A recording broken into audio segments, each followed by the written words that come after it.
بسم الله الرحمن الرحيم.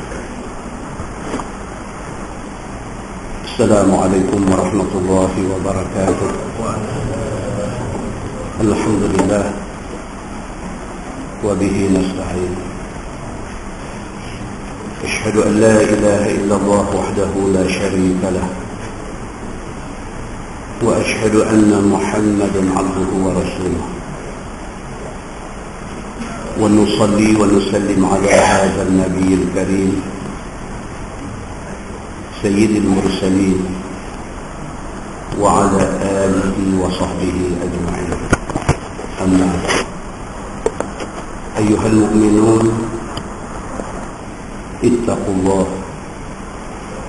أوصيكم وإياي بتقوى الله، فقد فاز المتقون. Muslimin dan muslimat, mudah-mudahan dirahmati Allah Subhanahu wa ta'ala. Di dalam sebuah hadis an Abi Hurairah radhiyallahu anhu, anna an-nabiy sallallahu alaihi wasallam qala, idza hudira al-mu'min atathu malaikatur rahmah بحريرة بيضاء فيقولون اخرجي راضية مرضية، اخرجي راضية مرضيا عنك إلى روح الله والريحان ورب غير غضبان، فتخرج كأطيب ريح المسك، حتى أنه لا يناوله بعضهم بعضا، حتى يأتون به باب السماء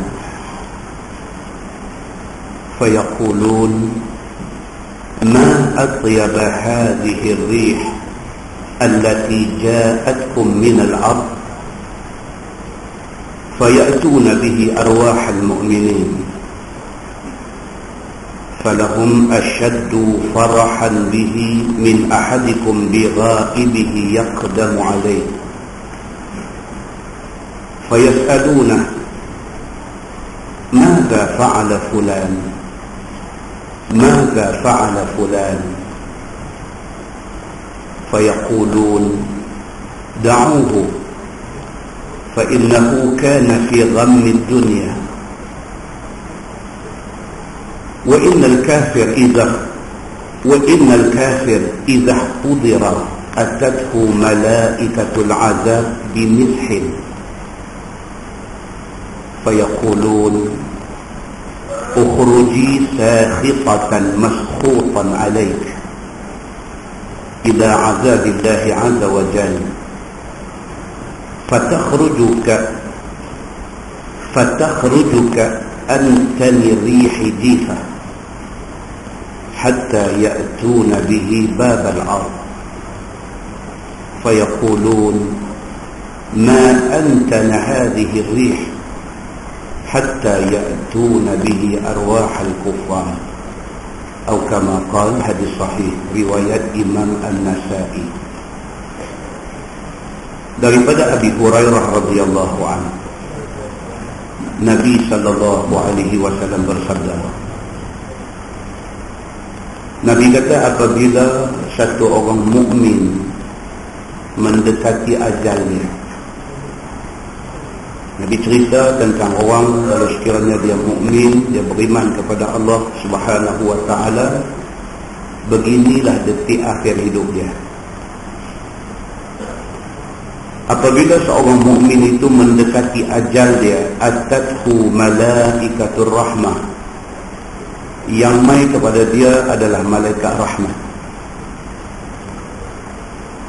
bihariratin bayda, dibawa beserta dengan malaikat rahmat itu ialah kain sutra putih. Dia ada banyak riwayat ni tentang cerita orang nak mati ni, dia ada banyak riwayat.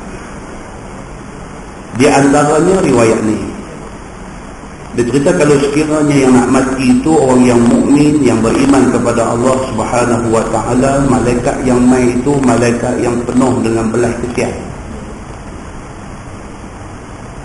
Mai dia dibawa bersama dengan dia harirah bayda,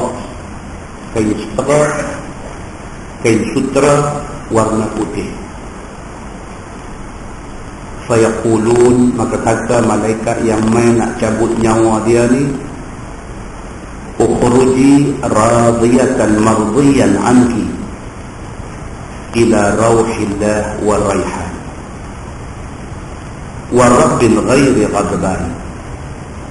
Malaikat kata elok-elok dekat orang yang nak mati ni, malaikat kata, wahai roh yang redha dan diredai Allah Subhanahu wa taala, keluarlah kamu.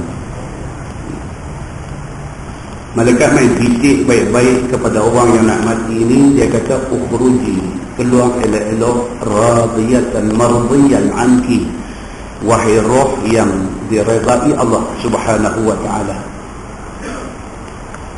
ila rauhillah wa raihan, keluarlah dengan roh yang berbau harum, wa rabbil ghairi ghadban, dan keluarlah kamu kepada Tuhan kamu yang tidak murka. Mana mati dia ni, roh dia disambut oleh malaikat dengan penuh ta'zim, dan dalam keadaan Allah Subhanahu wa ta'ala tak marah dia. Fatakhruju ka'atyabi rihil misk, kata Nabi SAW, maka keluarlah roh itu seharum kasturi, hatta annahu la yunawiluhu ba'duhum ba'da, sehingga kan malaikat Allah berebut-rebut nak sambut roh itu. Ini yang kita tak pernah jumpa dalam hadis yang kita dah biasa-biasa baca sebelum ni. Dia hadis ni tuan-tuan, antara satu riwayat dengan satu riwayat dia bersifat komplement, dia bersifat lengkap melengkapi. Kita baca satu hadis, kita baca satu hadis yang lain, konten dia ataupun matan hadis itu sama, tapi ada dalam hadis ni tidak ada dalam hadis ni, maka dicantum hadis-hadis ni semua dia bersifat komplement, dia melengkapkan di antara satu sama lain. Apabila keluar saja roh orang yang beriman ini, keluar dia pun dengan elok, dengan baik, disambut oleh malaikat Allah Subhanahu wa ta'ala. Baum dia seharum al-misk, seharum kasturi. Bahkan kata Nabi, hatta annahu la yunawiluhu ba'duhum ba'da, malaikat berebut-rebut nak sambut roh itu. Macam mana kita pergi Mekah, kita pergi Madinah, kita tengok orang yang mati di Mekah, di Madinah, lepas selesai disemayangkan, mayat diusung buat keluar tu, kita tengok macam mana orang berebut. Mayat yang sudah disembahyangkan di Masjidil Haram dan di Masjid Nabawi itu, bila dia usung buat keluar ni berebut. Pakat nak pergi, kalau tak boleh tanggung, boleh suar jari tepuh mayat orang tu bawa pun tak apa dah. Demikian hal malaikat sambut roh orang-orang yang beriman kepada Allah Subhanahu wa ta'ala apabila terbit daripada badan dia esok ni. Kata Nabi, hatta ya'tuna bihi babas sama, roh dia dibawa naik sehinggalah sampai di pintu langit. Di sana dia ada satu boundary, dia ada satu sempadan di antara kita bumi dengan langit Allah Subhanahu wa ta'ala. Dia ada satu border. Berdasarkan keterangan hadis yang sahih-sahih mengatakan di tiap-tiap border ini dia ada pintu. Bila roh orang yang beriman ini dibawa sampai ke pintu langit di sana, fayaqulun, Nabi kata, maka berkata malaikat yang menjaga langit, ma atyaba hadhihi ar-rih allati ja'atkum min al-ardi. Malaikat yang jaga langit ni dia kata, alangkah wanginya bau yang kamu bawa mai dari bumi. Ini conversation di antara malaikat langit dan malaikat yang mengiringi roh naik ni. Malaikat langit kata, apa punya wangi ni benda yang hampa bawa naik ni? Fayatuna bihi arwahal mu'minin. Maka malaikat yang mengiringi roh ni bagi tahu, kata kami, bawa ni roh orang-orang yang beriman. Falahum ashaddu farahan bihi min ahadikum bi ghaibihi yaqdumu alaih. Nabi kata malaikat yang menjaga langit ni punya seronok menyambut kedatangan roh orang yang beriman ini. Seronoknya mereka ini lebih seronok min ahadikum bi ghaibihi yaqdamu alaih. Nabi kata lebih seronok daripada kamu jumpa kawan yang kamu tak jumpa sekian lama. Bandingan yang dibuat oleh Nabi SAW. Kita tak jumpa lama. Kawan ni kita punya schoolmate dulu, kita punya classmate dulu. Kita tak jumpa dia punya lama, sekian lama kita tak pernah tengok dia, duduk dengar cerita pada orang, tiba-tiba satu hari jumpa. Kalau betul kita ni close dengan dia masa mengaji dulu, kalau betul kita ni cukup rapat dengan dia masa mengaji dulu, bayangkan 30 tahun tak jumpa, tiba-tiba jumpa dia punya seronok tu. Seronok tu Nabi kata tak boleh banding dengan seronok malaikat menyambut roh orang yang baik-baik apabila dibawa naik ke langit esok ni. Fayas'alunah, Nabi kata maka malaikat yang menjaga langit tanya kepada orang yang baru mati ni, Maza fa'ala fulan, Maza fa'ala fulan, Maza fa'ala fulan. Bila roh orang Islam, mukmin, orang baik-baik yang baru mati ni dibawa naik sampai di sana, malaikat yang jaga langit tanya kepada orang yang baru mati ni, Maza fa'ala fulan, apa yang dibuat oleh mereka tu hak masih hidup di atas dunia tu. Malaikat tanya ni, roh orang baik yang baru naik ni, malaikat langit tanya, Maza fa'ala fulan, apa benda yang dibuat oleh adik-beradik hang, oleh kawan hang yang tinggal atas dunia tu.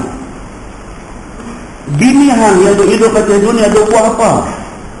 Anak hang yang tinggal di atas dunia tu buat apa? Dia tanya ni, apa yang dibuat oleh mereka yang masih hidup di atas dunia ni? Ni orang yang beriman, yang baru mati, yang baru naik, roh dia naik ke langit ni, ditanya oleh malaikat langit. Kalau dia mati dulu pada mak dia, malaikat tanya, mak hang yang tinggal duk buat apa? Kalau dia mati dulu daripada suami dia, malaikat tanya, suami hang yang tinggal di sana, masa hang tinggal dia duk buat apa? Kalau dia mati dulu daripada anak-anak dia, malaikat tanya, anak-anak hang yang tinggal di atas dunia daripada buat apa? Maza fa'ala fulan. Lepas satu soalan, lepas satu soalan, hadis ni kata, malaikat bertubi-tubi tanya orang yang baik-baik yang baru mati ni. Fayaqulun, maka kata malaikat yang mengiringi roh orang baik-baik yang baru mati ni, da'uhu, malaikat hadirin ni kata apa? Sudah, dia kata tinggalkan dia. Fa'innahu kana fi ghammid dunya, sesungguhnya dia baru saja meninggalkan kekalutan dunia. Maknanya jangan duk kacau dia baru mati. Jangan duk kacau dia baru melalui detik paling sakit dalam hidup dia. Oh, mati sakit benda. Macam mana sakit dia? Satu hari kita lalui. Tak ada perkataan yang boleh menceritakan sakit betul itu macam mana. Tak ada perkataan. Macam-macam bentuk kinayah dan bandingan yang dibuat oleh ulama dan sebagainya, cerita kata sakit ni, nyawa nak keluar daripada badan kita ni. Macam-macam cerita dibuat, tapi tidak mampu untuk nak menggambarkan hakikat sakit sebenarnya. Pokok pangkalnya, sakit mati adalah satu sakit yang tidak ada tolok bandingnya di atas dunia. Bila mati, bila roh dibawa naik, bila sampai di sana, malaikat seronok sambut dia, pasal roh dia wangi, sewangi al-misk, sewangi kasturi. Malaikat sambut dia berebut-rebut.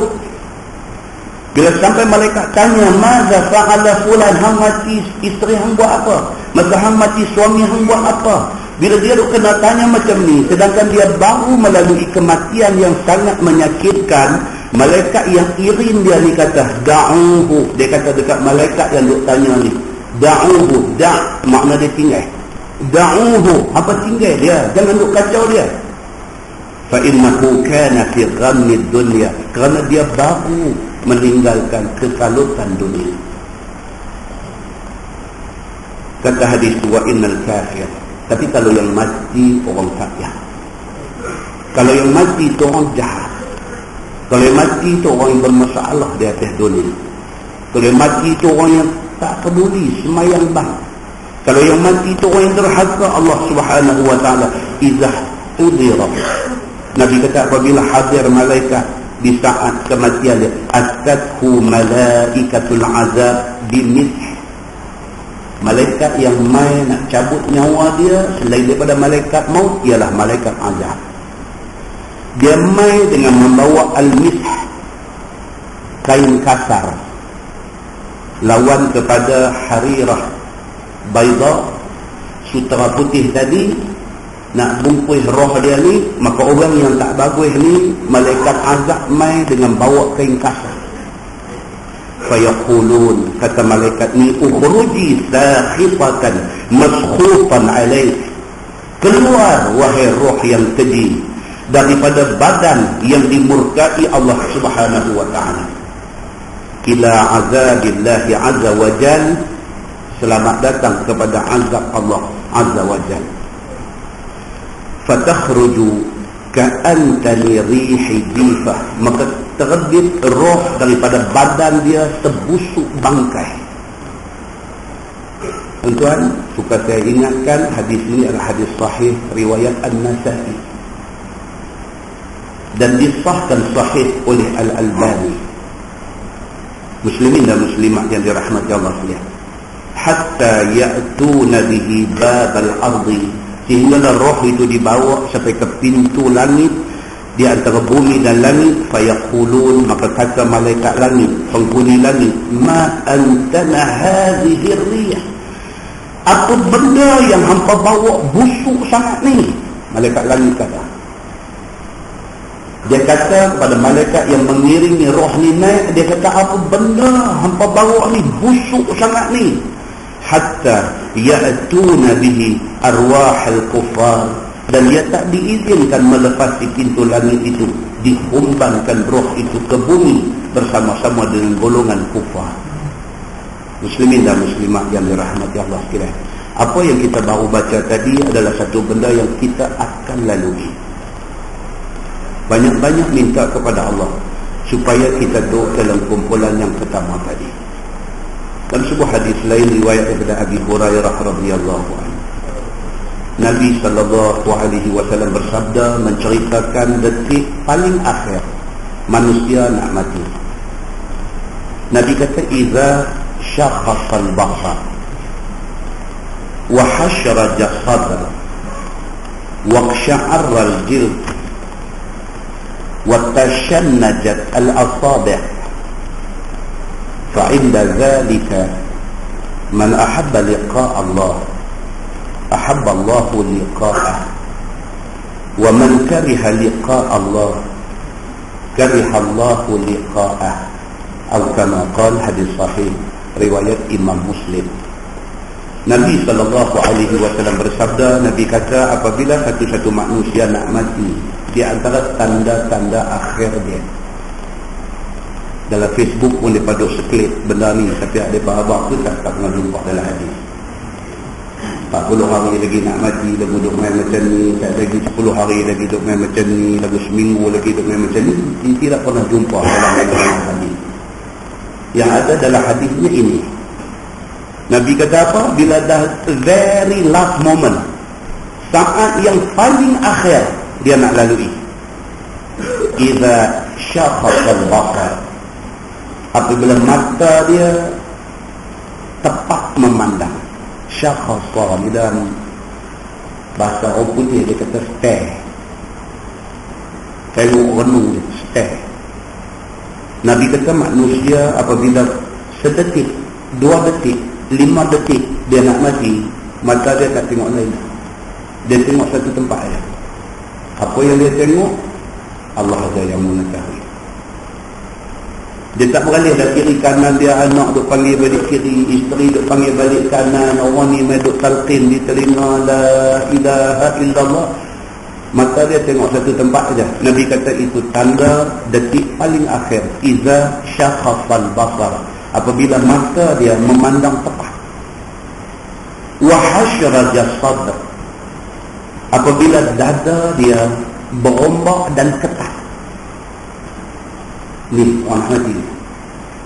Apabila dada dia nampak penat, apabila dada dia saja yang tahu ketat, nyawa tak lepas. Waqsha'aral jild, apabila kulit dia bergetar dan berkerut. Waqsha'ara ni maksud dia vibrate. Kulit dia tu, dia berasa bergetar. Dia rasa kita tak nampak. Pasal apa? Pasal menahan sakit. Dia duk tahan nyawa nak terbit keluar tu, dia duk tahan sakit tu, bergetar seluruh kulit dia. Wa tashannajat al-asabi', apabila jari-jari dia krem. Tashannajat, sentak. Apabila jari-jari dia jadi sentak, jadi krem. Fa'inda zalik, Nabi kata pada ketika itu, man ahabba liqa Allah, ahabba Allahu liqa'ah. Siapa yang suka nak jumpa Allah, Allah suka jumpa dia. Siapa yang bila duduk dalam keadaan macam tu, keadaan dia nampak dah malaikat mai dah, dia nampak, orang tak nampak, dia nampak malaikat mai. Kalau yang mai tu pakai baju putih, itu good news untuk dia. Tapi kalau yang mai tu, dalam hadis kata, Ja'a malakani aswadani azraqani, maka mai kepada dia malaikat yang memakai pakaian hitam dan juga biru tua. Bila yang mai tu malaikat yang pakai pakaian gelap, itu bad news. Itu bad news. Dia tahu dah dia nak pergi ke mana. Pada ketika itu dia tak mau jumpa Allah. Pasal apa? Pasal dia tahu kalau dia mati dia susah, maka Allah tak mau jumpa dia. Allah tidak welcome dia. Allah tak sambut dia. Tapi Nabi kata kalau orang yang nak mati ni orang yang baik-baik, orang yang bagus-bagus, dalam keadaan genting itu, man ahabba liqa Allah, siapa yang suka nak jumpa Allah. Pasal apa dia suka jumpa Allah? Pasal dia dah nampak dah tempat dia nak pergi. Dia dah nampak dah kubur dia nak jadi raudhah min riyadil jinan. Kubur dia nak jadi taman syurga. Dia nampak dah, dia seronok nak pergi ke kubur tu. Dia suka nak jumpa Allah, maka Allah Subhanahu wa ta'ala suka jumpa dia. Wa man kariha liqa Allah, kariha Allahu liqa'ah. Sebaliknya siapa yang tak mau jumpa Allah. Pasal apa tak mau jumpa Allah? Pasal malaikat mai pakaian serba hitam. Pasal dia dah nampak dah kubur dia nak jadi hufrah min hufarin niran, nak jadi satu lubang daripada lubang api neraka. Maka dia tak mau mati, dia tak mau jumpa Allah, Allah tak mau jumpa dia. Hadis itu hadis sahih riwayat Imam Muslim. Dan sebuah ayat Quran. Ayat ni kita akan baca di Masjid Pematang Buluh insya-Allah dalam kuliah yang akan datang. Surah An-Nisa ayat 159. Allah Subhanahu wa taala berfirman, A'udzubillahi minasyaitonir rajim. Wa in min ahli al-kitab illa la yu'minanna bihi qabla mautih. Wa yawmal qiyamati yakunu 'alaihim shahida. Shadaqallahul 'azim. Maksudnya tidak ada seorang pun daripada kalangan ahli kitab illa la yu'minanna bihi qabla mautih. Tuhan kata melainkan Sedetik dia nak mati, dia beriman kepada Allah. Tuhan kata dalam Quran. Kalau hadis, tuan-tuan, kita boleh buat pandai tanya, hadis sahih kan ni? Ini ayat Quran. Allah cerita dalam ayat, kita baca ni ayat 159 surah An-Nisa. Allah kata ahli kitab. Ahli kitab ni siapa, tuan-tuan? Golongan yang tidak mau terima Nabi Isa itu sebagai utusan Allah. Kalau dia ni ahli kitab Nasrani, dia kata Isa itu anak Allah, bukan Nabi, bukan utusan Allah.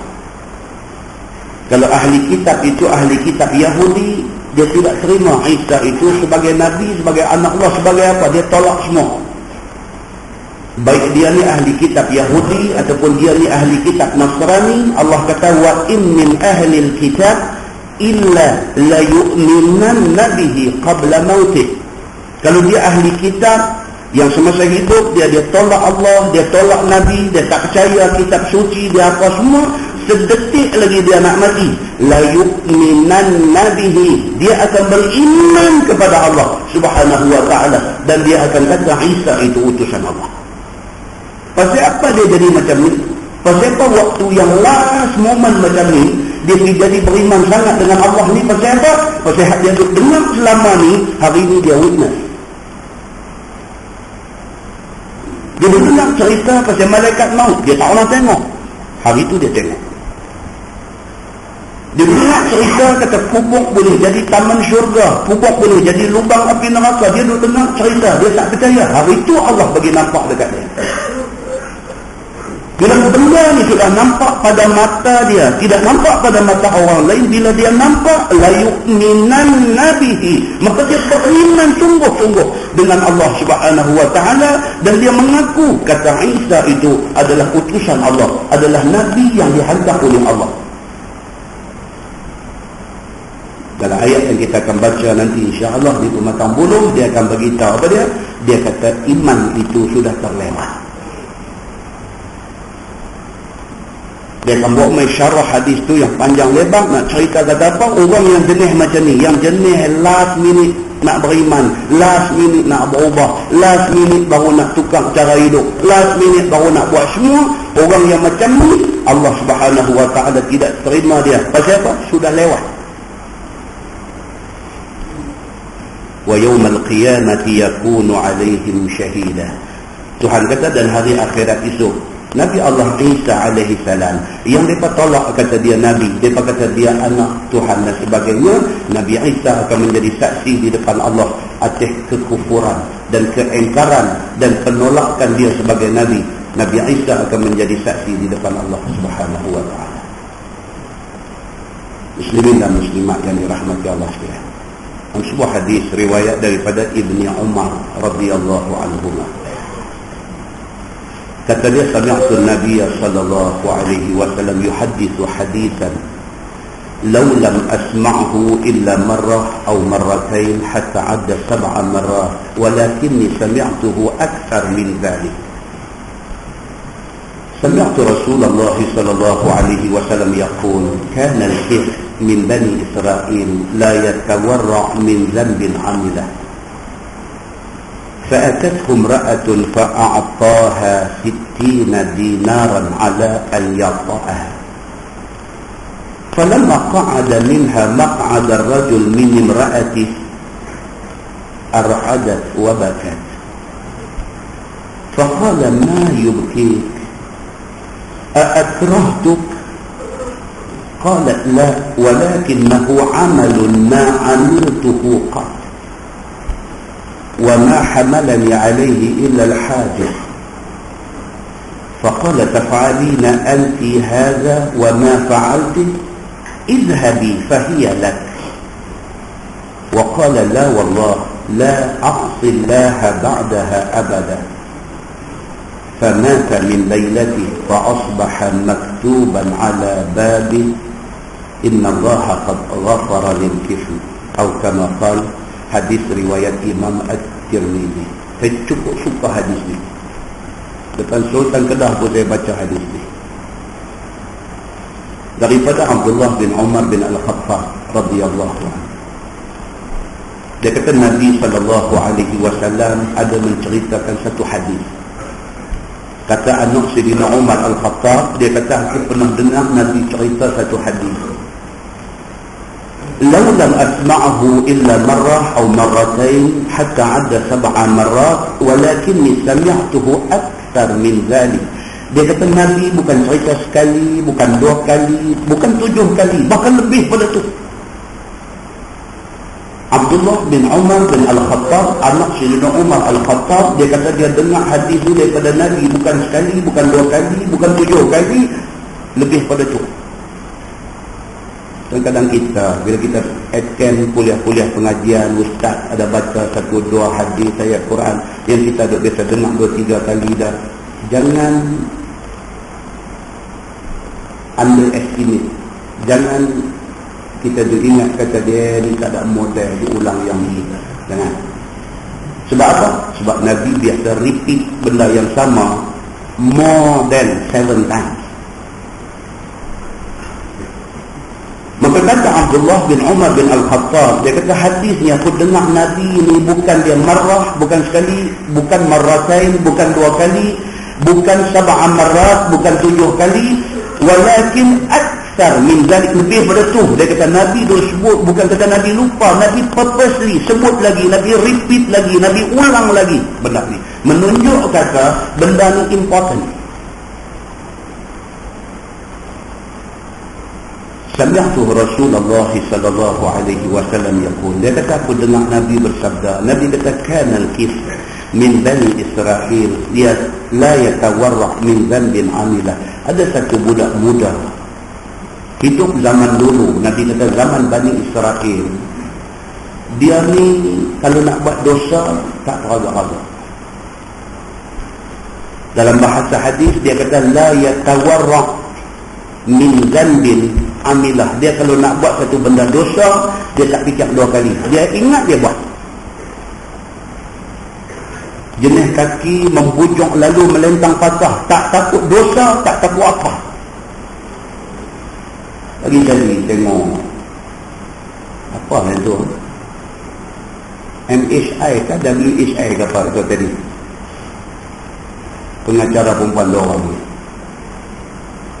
Dia panggil satu budak perempuan umur 18, duduk dalam pusat pemulihan akhlak. Dia main dengan satu ustaz dia yang jaga mereka. Nak cerita tajuk tadi ni, nak cerita tajuk ketagih seks. Budak ni dia confess, dia kata dia umur 14 dia mula, dan Alhamdulillah dia sedang dan dia dah berhenti. Ustaz yang main itu kata, dia kata UKM, Universiti Kebangsaan Malaysia buat satu kajian tentang isu ini. Daripada 868 orang responden, tolak 10 orang aja yang tak terlibat dengan seks bebas. Responden diambil sekitar Selangor. Tadi nanti bagi tadi. Apa nak jadi tuan? Anak kita dah besar. Takut kita dengar statistik tu. Anak kita dah besar dalam masyarakat yang macam ni. Berapa hari kita nak jaga dia, berapa lama kita nak kawal dia, apa satu mekanisme yang berkesan yang kita boleh guna untuk nak pastikan dia tak terlibat dengan orang yang macam ni dan benda yang macam ni. Oh jahat ni ramai lah ni. Maka Nabi SAW kata zaman Bani Israel dulu ada satu manusia yang seumpama ni, al-kiflu min Bani Israel la yatawarra'u min dhanbin amilah. Dia kalau nak buat satu benda dosa, dia tak teragak-agak. فأتته امرأة فأعطاها 60 دينارا على أن يقطعها. Nabi kata satu hari main satu budak perempuan jumpa dia ni, jumpa budak muda ni daripada Bani Israel ni. Budak ni dalam keadaan desperate, dalam keadaan tersesat, dalam keadaan perlu belanja, perlu duit. Budak ni mai jumpa, budak perempuan ni mai jumpa Al-Kiflu Bani Israel ni mai jumpa, mai habaq kata dia desperate, dia perlu duit belanja. Maka budak jahat ni tadi, Al-Kiflu Bani Israel ni, dia kata okey, tak ada masalah. Fa'a'taha 60 dinaran, dia bagi 60 dinar kat budak ni. Syarat satu, aku boleh bagi duit ni, hang tak payah anggap hutang, hang tak payah bayar balik, aku mau hang berzina dengan aku. Nama pun jahat. Falamma qa'ada minha maq'ada ar-rajul min imra'atihi. Nabi kata dalam hadis ni, apabila budak perempuan ni dengan budak jantan Bani Israel hak jahat ni duduk pada kedudukan hampir berzina, macam satu suami dengan isteri dia, itu maksud dia. Ur'idat wa bakat. Budak perempuan ni dia tiba ketat satu badan, gempak dia satu badan, menangis dia. Sikit lagi nak berzina, tiba-tiba dia ketak, dia menangis. Faqala, kata budak jantan jahat ni, dia kata ma yubkik, dia kata yang teriak ni pasal apa? Apa yang menyebabkan kamu menangis? Aakrahtuk, dia kata adakah hang teriak ni kerana aku paksa hang buat benda ni? Bukankah tadi aku kata dekat hang perlu duit, aku boleh bagi dengan syarat hang berzina dengan aku. Hang diberi pilihan, aku bukan paksa hang. Yang ni dia buat ketak, dia buat teriak ni pasal apa? Aakrahtuk, adakah aku paksa hang? Qalat la walakinnahu amalun ma amiltuhu qat. Budak perempuan dia kata, dah, Tuan tak paksa saya, tapi saya nak buat satu benda yang saya tak pernah buat dan tak pernah teringat nak buat. Pasal itu saya takut, saya ketak. Wa ma hamalani alaihi illa al-hajah, dan saya sanggup buat ni pun bukan pasal apa, pasal saya desperate, pasal saya dalam hajat yang besar, saya perlu duit. Faqala, kata Al-Kiflu budak Bani Israel ni, dia kata taf'alina anti hadha wa ma fa'alti. Dia kata hang nak buat benda ni, benda yang hang tak pernah buat, hang nak buat. Izhabi fahiya lak, dia kata hang pergi, duit tu pun ambil dekat hang. Ni Al-Kiflu ni, hang sanggup buat benda yang hang tak pernah buat semata-mata kerana hang desperate. Tiba-tiba Allah bagi dekat dia satu perasaan kepada Al-Kiflu ni, rasa guilty, rasa bersalah, rasa macam dia ni nak take advantage, ambil kesempatan ke atas orang yang dalam kesempitan. Dia kata izhabi, hampirlah, dia kata hampir balik. Fahiya lak, duit 60 dinar tu ambil lah, dia kata. Pi budak perempuan ni, waqala, dan kata Al-Kiflu ni, la wallah, dia kata demi Allah, dia kata la a'sillaha ba'daha abada, demi Allah aku tak akan buat dah benda yang Allah murka lepas pada ni. Tuan, bukan Al-Kiflu saja, benda ni dia duk keep repeating, duk jadi. Ramai orang dalam dunia ni yang kita kenal, yang kita tak kenal, yang ada satu turning point dalam hidup dia. Kadang-kadang benda tu kecil aja, tapi menjadi satu titik tolak perubahan dalam diri dia. Dia beriman kepada Allah Subhanahu wa ta'ala. Famata min lailatih, Nabi kata malam tu mati budak muda ni, Al-Kiflu ni mati dia. Siangnya dia tak jadi buat benda ni, dan dia terus insaf, rasa berdosa yang amat sangat. Malam dia mati. Fa'asbaha maktuban ala babih, inna Allah qad ghafara lil kifli. Subuh esok dia mati malam, subuh pagi esok tertulis di pintu rumah dia, inna Allah qad ghafara lil kifli, Allah ampun dosa dia. Siapa tulis? Wallahu a'lam. Semua orang yang bypass depan rumah dia boleh baca tulisan itu. Innallaha qad ghafara lil kifli. Allah ampun dosa dia. Pasal apa?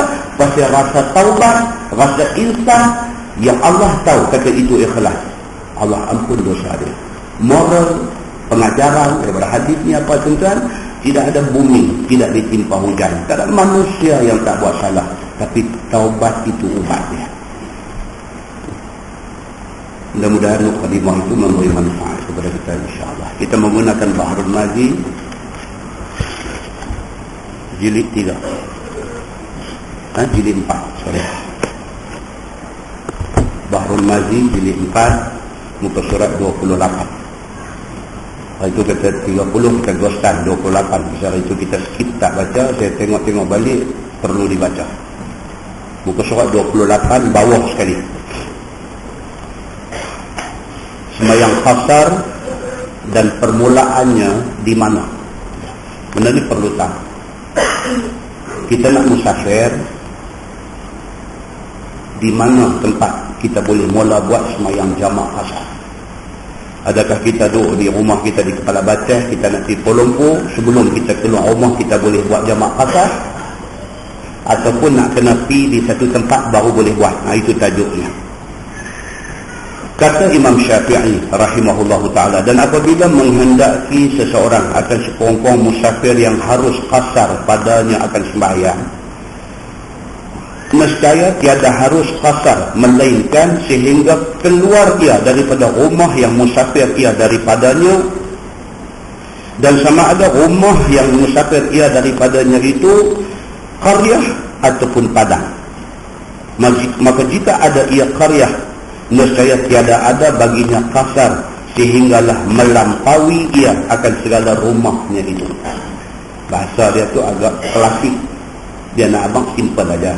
Dia kata kalau kita nak musafir, kita boleh buat sembahyang jamak qasar ini selepas kita keluar daripada qaryah kita. Itu mudah ya nak faham dia dulu.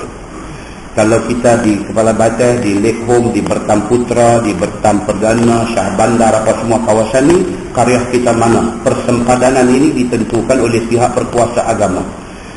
Kita, qaryah kita Bertam Indah. Maka kita kena keluar daripada qaryah Bertam Indah baru boleh buat sembahyang jamak qasar. Selagi kita berada di dalam kawasan qaryah Bertam Indah, maka selagi itu tidak boleh buat jamak qasar. Kalau buat, qasar. Itu dia nak beritahu tentang sempadan untuk nak buat sembahyang jamak dan qasar. Tuan-tuan tengok muka sebelah, masalah 80. Okey, satu clear dari segi sempadan. Maksudnya apa? Tak boleh buat di rumah kita. Kena keluar, bukan kata keluar daripada rumah aja, kena keluar daripada sempadan qaryah. So kita kena tahu sempadan qaryah kita di mana. Kalau sini kita nak menghala ke belah sana, sempadan qaryah kita Masjid Kubang Menurut. Kalau sini kita nak menghala ke sini, sempadan qaryah kita Masjid Jami' Badawi. Kalau kita nak menghala ke sana, tengok mana sempadan qaryah kita. Luar daripada border itu, di situ baru boleh kita buat sembahyang jamak dan qasar. Satu, clear. Masalah 80. Dia kata qasar itu harus bagi orang yang sakit. Sembahyang jamak qasar itu haruskah bagi orang yang sakit? Boleh tak boleh orang sakit, bedridden, duduk atas katil hospital, boleh tak boleh dia buat sembahyang jamak qasar? Kalau dilihat pada masyaqqah, kepada susah orang sakit ni, rasanya dia lebih susah daripada orang musafir. Baik persoalannya dari segi hukum, boleh tak boleh dia nak buat sembahyang jamak qasar? Soalan ni soalan yang sangat contemporary, sangat bersifat semasa. Orang tanya banyak benda ni. Orang duduk atas katil hospital dengan wire sana sini, dengan perut tebuk keluar main satu kampit urin pula duduk ada tepi katil dan sebagainya. Kalau every time semayang dia nak kena bangkit pergi pancung ambil ayat semayang, menimbulkan susah bagi dia yang kadang-kadang tak semayang terus. Jadi boleh tak boleh orang yang sakit ni diberi kelonggaran untuk buat jamak dan qasar? Itu persoalannya. Jadi kita baca, dia kata apa?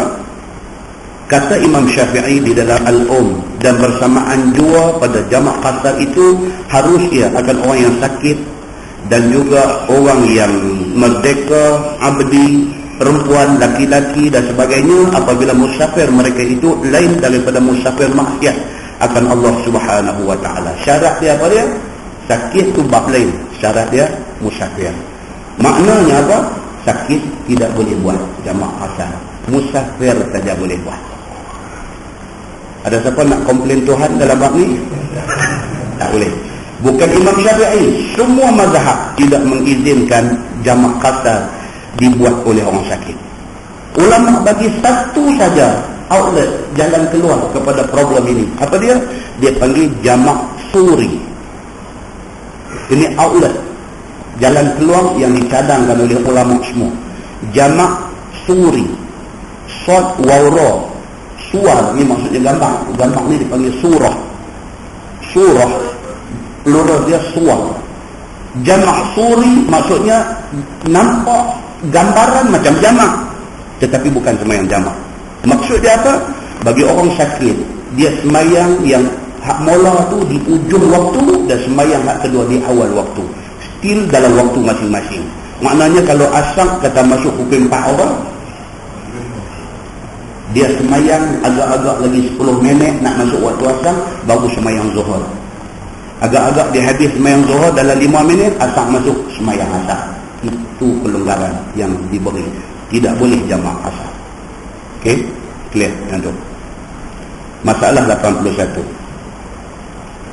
Qasar itu apa hukumnya bagi orang yang musafir maksiat? Dia ni musafir daripada Kepala Batai, pasal apa? Pasal nak pergi rompak bank di Kuala Lumpur. Bolehkah penyambung tarbus ini buat jamak qasar? Itu persoalannya. Kata Imam Syafi'i, barang siapa musafir ia kerana zalim atas orang Muslim ataupun ke atas mu'ahad kepada orang kafir, tapi janji, ada perjanjian dengan orang Islam, dia panggil kafir mu'ahad. Kalau sekiranya dia ni musafir kerana nak pergi buat benda jahat, nak pergi buat zalim ke orang dan sebagainya, dia entitled ke tak, layak ke dia untuk nak buat sembahyang jamak qasar? Itu persoalannya. Ataupun dalam contoh yang lebih ringan, dia nak pergi Kuala Lumpur, pasal apa? Pasal ada show heboh di Kuala Lumpur. Bolehkah dia buat jamak qasar perjalanan dia ke Kuala Lumpur itu? Baik. Yang ni kita dah beritahu bulan lepas. Apa dia? Imam Hanafi, Imam Abu Hanifah kata boleh. Imam Abu Hanifah dia kata kelonggaran untuk buat jamak qasar ini kepada musafir. Tak kira musafir apa. Dia kata itu benda yang dipegang oleh Imam Abu Hanifah. Tapi apa kata Imam Syafi'i? Dia kata dia ni keluar musafir kerana nak menyamun di jalan-jalan. Dia keluar kerana nak jadi penyamun, ataupun nak buat jahat di atas muka bumi. Dia keluar ni kerana ada janji dengan satu perempuan di Kuala Lumpur nak berzina. Boleh tak boleh dia ni nak buat sembahyang jamak qasar? Tentu orang berzina sembahyang tak? Sembahyang. Jangan kata tak sembahyang. Sebab Nabi kata dalam hadis, Nabi kata apa? La yazni zani hina yazni wa huwa mu'min. Nabi kata satu orang yang berzina itu, dia tak akan berzina kalau sekiranya ketika itu dia beriman. Sama juga dengan orang yang mencuri. Satu orang pencuri itu, Nabi kata dia tidak akan mencuri kalau waktu dia nak mencuri itu dia beriman kepada Allah. Maksudnya mereka ni ada iman ke tak? Ada. Tapi masa nak jadi benda tu, blackout. Iman dia blackout. Tuan Abdul Heret masuk ke mahkamah nak dikenakan pertuduhan pakai kepiah putih tu. Kepiah putih tu ada yang baru pakai, ada yang memang tu pakai. Jadi jangan kita salah faham. Tengah orang dia marah, dia kena masuk mahkamah masa ni lah apa nak pakai kepiah putih. Tak, ada yang memang pakai. Pasal apa? Pasal hadis Nabi kata tadi. Maknanya siapa-siapa juga bila ada peluang, dia nak grab dah peluang itu. Masing-masing tepuk dada, tanya iman. Muslimin dan muslimat yang dirahmati Allah sekalian. Maka dalam ni kita duk baca ni, dia beritahu lagu tu. Dia kata ada orang yang nak pergi buat satu benda dosa di tempat yang lebih daripada 2 marhalah. Dia nak pergi tu, boleh tak buat sembahyang jamak qasar? Ataupun dia kata dia ni satu abdi yang keluar lari daripada tuan dia. Ini dalam kes hamba abdi ni, dia lari. Ada orang tanya, Ustaz, bolehkah kita kiaskan masalah abdi ini dengan servant apa maid, Indonesian maid yang duduk dalam rumah kita? Tak boleh. Mereka maid, mereka bukan abdi. Maid dengan servant tak sama. Tak sama. Sebab hamba dibeli. Maid dibayar dekat ejen dan bukan kita beli dia. Kita bayar dekat ejen atas khidmat dia, tolong urus buat mat. Jadi kalau maid ni lari daripada rumah tuan dia, dia boleh ada buat sembahyang jamak kasar nak balik ke Medan tu? Boleh tak boleh? Dia tak termasuk dalam kes ni. Tapi apapun, kalau dia yang buat naya tuan dia kira dalam perjalanan yang zalim. Tapi tuan dia, kalau tuan dia duk iron atas belakang dia setiap hari, dia lari, dia boleh buat jamak kasar. Tengoklah, dia Islam ni dia go detail. Dia tak just sekali bagi hukum no. Go detail. Tengok apa kes dengan budak ni. Dia lari betul, dia lari. Lari pasal apa? Buka-buka belakang, tengok duk kena iron. Dan dia memang patut kena lari. Muslimin dan muslimat yang dirahmati Allah sekalian. Maka tiada harus baginya bahawa kasar. Bagi orang yang macam ni, Imam Syafi'i kata, dia walaupun musafir ke tempat yang perjalanan lebih daripada 2 marhalah, tapi kalau niat dia tak elok, dia pergi kerana nak buat zalim, dia pergi kerana nak mencuri, dia pergi kerana nak buat satu benda jenayah, dia pergi kerana nak berseronok dengan benda yang boleh membawa dosa, maka dia hilang kelayakan untuk nak buat sembahyang jamak dan qasar. Ustaz, kalau kita nak pergi makan kenduri di Kuala Lumpur, boleh tak buat jamak qasar? Boleh. Tak payah tanya Ustaz. Yang tu memang boleh. Pasal apa? Pasal itu benda baik. Muslimin dan muslimat yang dirahmati Allah sekalian. Kemudian dia kata di situ, dan tiada harus baginya bahawa kasar. Maka jika kasar ia, nescaya diulang tiap-tiap sembahyang yang disembahyangnya itu. Kalau dia satu orang yang tidak ada kelayakan untuk buat jamak dan kasar, tapi dia buat. Dia nak pergi tengok syurah hepoh di sana tu, dia ada buat jamak kasar kot jalan, sembahyang itu tidak diterima sebagai sembahyang yang sah di sisi Allah Subhanahu wa taala. Imam Syafi'i kata dia kena buat balik sembahyang tu tak diterima. Kerana bahawasanya kasar itu adalah rukhsah. Rukhsah ni maksudnya keringanan ataupun kelonggaran. Dan hanya saja dijadikan rukhsah itu bagi mereka yang tiada derhaka Allah Subhanahu wa taala. Itu pendapat Imam Syafi'i, dan dia sangat firm dengan pendapat ini, tegas, dia tak ubah. Dan lihatlah kepada firman Allah Subhanahu wa taala. Imam Syafi'i bawa mai satu ayat Quran. Itu dia ambil tanghujung dah ayat tu, ayat surah Al-Baqarah ayat 172 dan 173. Allah berfirman, ya ayyuhallazina amanu kulu min thayyibati ma razaqnakum washkuru lillah in kuntum iyyahu ta'budun. Innama harrama 'alaykumul maitah wad-dam wa lahmal khinzir wa ma uhilla bihi li ghairillah.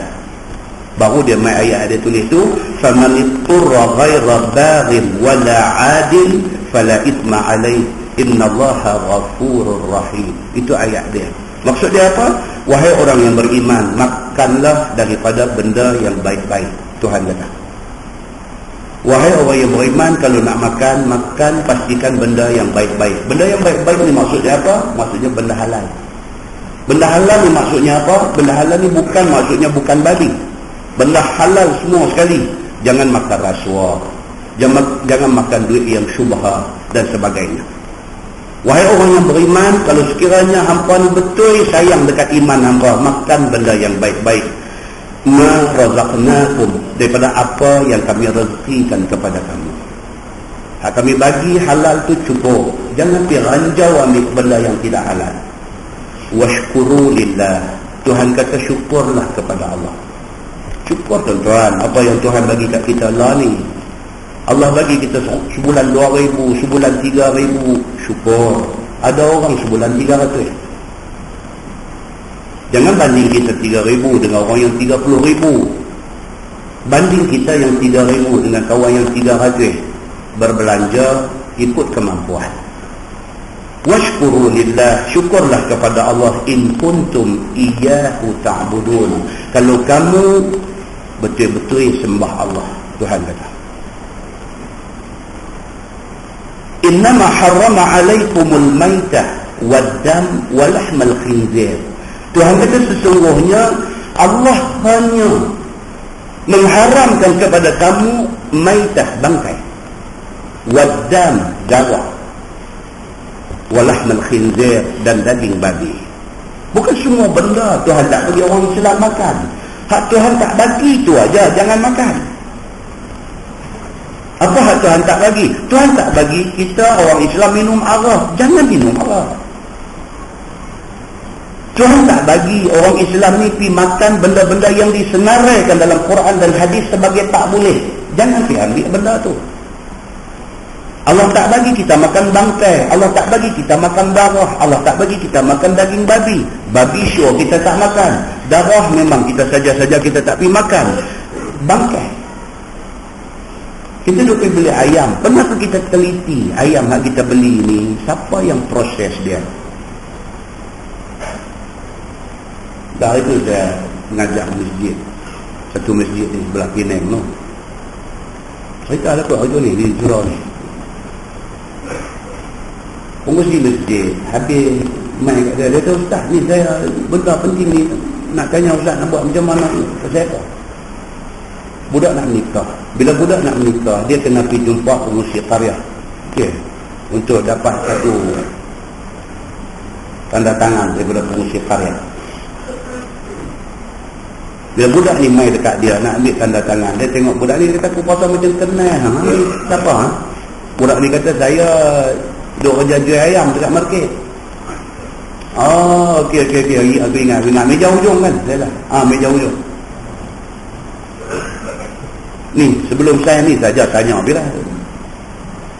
"Yang apa tu jual ni ayam siapa tu kira?" Saja ni si karya tanya. Buat baru pala. Pak Haji, saya abang Fir, Toki Cina. Habis ada sembelih ke apa? Toki tak apalah, Toki apa pun tak apa, tapi janji hak sembelih tu orang Islam. Ada sembelih yang siapa? Hantu saya abang Fir di Cina sembelih. Allahu Akbar. Pengurusi karya ni Cikgu Benjel sakam sejuk satu badan, pasal dia pun nak beli meja tu juga kan. Dia kata, "Biar betul tak mana ni abang, tempat tak mana. Saya dengar ni dia sahabat dia kata betul dah duk beli tu."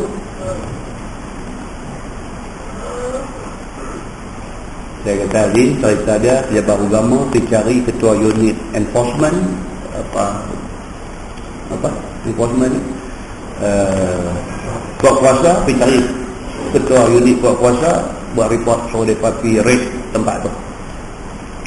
Tak boleh, kata kita dah tahu mana boleh kita biang ni duk makan benda haram ni. Kita duk baca ayat ni, "Innama harrama alaikumul maitah waddam walahmal khinzir." Kita babi tentu dah tu, saya kata tengok babi panggang berludah ambil kering rengkung, lintas juga letak babi panggang ludah ni sampai kering rengkung, ludah tak boleh dengan babi ni. Tengok ayam bangkai duk makan ayam ni. Pasal apa? Pasal kita tak teliti. Itu dia cerita dia. Muslimin dan muslimat yang dirahmati Allah sekalian. Dan tambah satu lagi, Allah kata, "Wa ma uhilla bihi li ghairillah." Dan jangan kamu makan daging yang disembelih tidak dengan nama Allah. Ni yang kata sembelih tidak dengan nama Allah ni, maksudnya apa?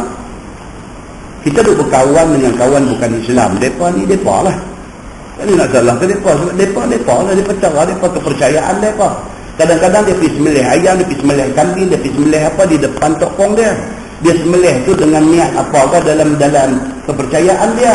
Lepas tu dia buat boleh panggil kita pergi makan kenduri. Bagus kita pergi makan. Yang sembelih tu pun dah tak lepas. Dia niat tu pun memang niat untuk berhala dia. Tak apa lagi. Ni hak masyarakat Islam ni. Hak masih lagi duk percaya kepada keramat-keramat ni. Saya ni niatnya kalau anak SPM ni dapat 8A, kata saya nak pergi sembelih apa di kubur untuk keramat mana. Ni hak Islam ni.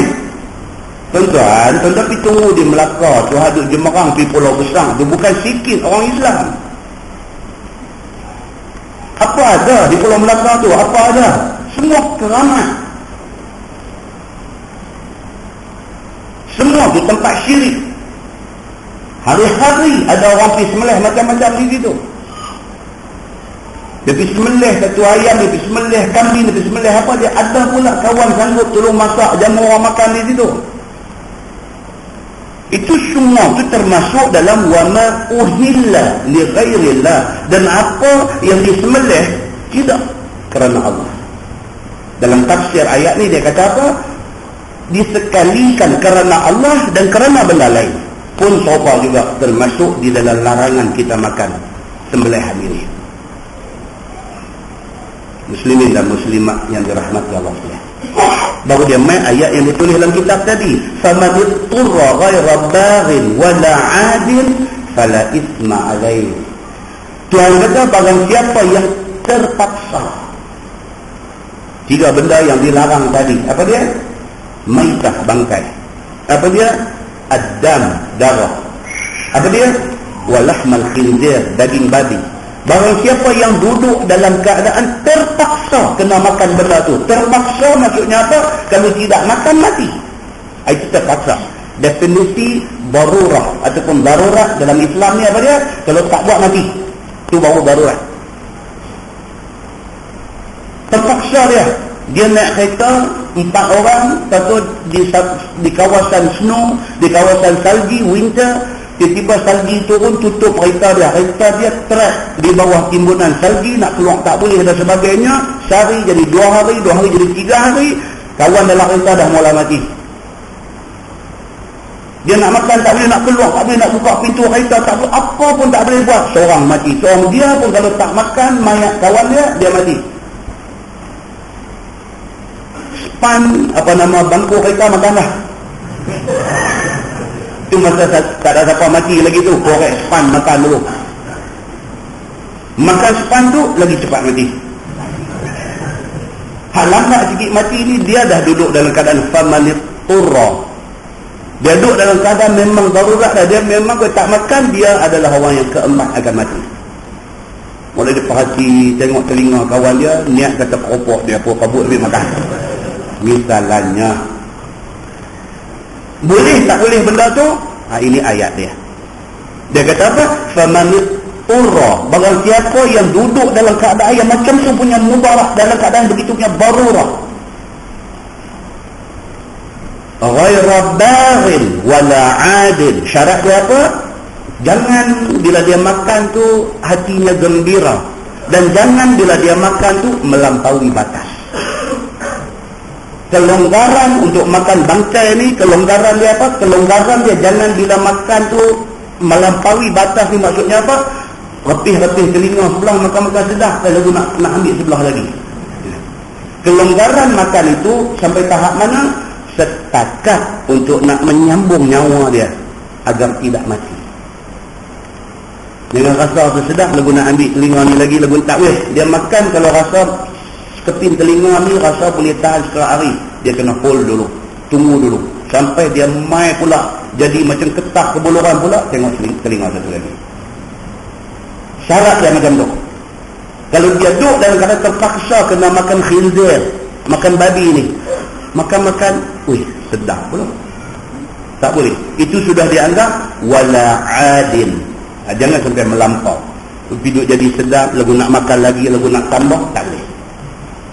Kalau dalam keadaan dia darurah itu, fala itsma 'alaihi, Tuhan kata maka tidak dianggap dosa baginya. Jadi Islam tuan-tuan. Pasal apa? Dalam hierarki benda yang kita nak kena pelihara, yang pertama dia kata apa? Hifzuddin, pelihara akidah dulu. Yang kedua hifzun nafs, pelihara nyawa. Islam membenarkan dalam keadaan macam tu diberi kelonggaran untuk benda-benda yang dilarang ini diambil. Maka bang siapa terpaksa dia kepada memakan daging babi dan bangkai dan darah dan sebagainya, padahal tiada keluar dia atas Islam. Maksudnya dia tak halalkan benda itu, dia makan, dia tetap kata benda ni haram, dia tak menghalalkan benda haram, tapi aku darurat, aku kena makan. Begitu keadaan dia. Dan tiada ia orang yang melampau. Maksudnya bila dah makan, dia tak boleh rasa sedap nak makan lagi, tak boleh. Maka tiada dosa atasnya memakannya itu, dia kata. Dan begitu juga tiada harus menyapu atas dua khuf. Ini contoh lainlah. Kelonggaran untuk orang bila pakai khuf. Negeri sejuk dia pakai kasut kulit, paras atas daripada buku lali, dia panggil khuf. Khuf, jangan kata khauf. Khauf maksudnya takut, khuf maksudnya kasut tu, kasut kulit yang atas daripada paras buku lali. Dibenarkan bagi orang yang duduk negeri sejuk, sekira-kira kalau dia nak ambil ayat semayang ni, dia jadi kebas habis tangan atau kebas kaki ni, dibenarkan mereka ni pakai kasut, dan kasut tak payah buka. Dengan syarat apa? Sebelum dia pakai tu dia dalam keadaan suci bersih, ambil ayat semayang semua siap-siap pakai. Lepas dia pakai tu, kalau batal ayat semayang, dia repeat ambil ayat semayang, tak perlu buka kasut, memadai sapu di atas kasut. Kelonggaran untuk pakai khuf dan sapu di atas kasut itu bukanlah kelonggaran yang sewenang-wenangnya, bukan siapa pun boleh buat. Sebaliknya, dia betul-betul dalam keadaan yang kena pakai benda tu, baru diberi kelonggaran itu kepada dia. Sama macam semalam kita beritahu di Masjid Padang Temusu. Semalam kita beritahu di Masjid Padang Temusu, bagi kes orang yang semayang duduk atas kerusi ni. Dan ni kalau pergi Mekah, Madinah, Masjidil Haram, Masjid Nabawi pun disediakan di kursi lipat, seat bulat tu disediakan. Jadi menggunakan kursi untuk semayang ini dibenarkan bagi orang yang uzur. Tetapi kalau sekiranya dia mampu berdiri, dia sengaja pipi terus buka bangku duduk, semayang dia tidak sah. Dia mampu takat mana, takat tu dia kena berdiri. Sampai dah ketak kaki tak boleh berdiri, dibenarkan duduk. Kalau kata dia mampu untuk rakaat pertama dia kena berdiri. Bila dah rokok, tidak sujud, bangkit rakaat kedua, dia nak berdiri dah tak boleh dah, dia dibenarkan duduk. Dalam pada duduk rakaat kedua tu, agak-agak imam habis baca Fatihah, imam nak baca surah, sekira-kira kalau dia try dia boleh berdiri, dia saja tak mau berdiri, semayang dia batal. Ini bagi kes semayang fardu. Semayang sunat daripada awal saja nak duduk walaupun sihat, tak apa. Muslimin dan muslimat yang dirahmati Allah. So, kelonggaran ini disediakan oleh Islam, tapi jangan sewenang-wenangnya menggunakan kelonggaran-kelonggaran ini. Muslimin dan muslimat yang dirahmati Allah sekalian. Baik, di bawah tu dia kata apa? Kasar orang yang tinggal di Mekah tak kala mengerjakan haji. Ini macam mana cerita pula? Dia memang ahlu Makkah, orang Arab kata, dia penduduk Mekah. Bila main musim haji, dia nak buat haji. Tentu percaya tak? Kata ramai lagi orang Mekah tak buat haji. Ramai saja, ramai. Pergi sana saja pergi sembang dengan mereka ni, especially yang susah-susah ni. Pasal dia tak buat haji? Pasal itulah time dia nak buat duit. Bila mai season haji ni, masa itulah mereka nak buat duit, mereka nak menyaga, mereka nak ambil upah apa macam-macam lah. Jadi mereka tak buat haji. Dia rasa kalau dia miss satu season, satu musim haji, pergi buat haji, dia rugi.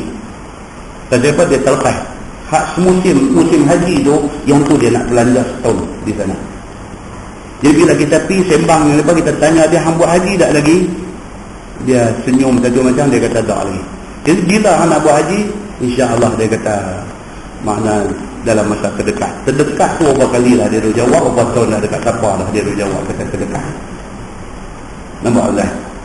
Satu ujian Allah kepada orang yang depan mata ibadat dia boleh buat, tapi tak grasp peluang dia nak buat ni. Bila esok ni dia nak buat, bila dia pun dah tak larat, nak kena usung dengan stretcher, nak kena tolak dengan wheelchair, masa tu dia nak buat haji. Dia nak kata kat dia pun, itu kehidupan dia, itu punca pendapatan dia, tapi jangan macam tu. So, dia beritahu di sini, dia kata ni, orang yang duduk di Mekah ni boleh tak buat sembahyang jamaah qasar apabila main musim haji? Kata Imam Syafi'i, dan barang siapa ada ia daripada penduduk Mekah, maka mengerjakan haji ia, nescaya menyempurnakan dia akan sembahyang di Mina dan di Arafah.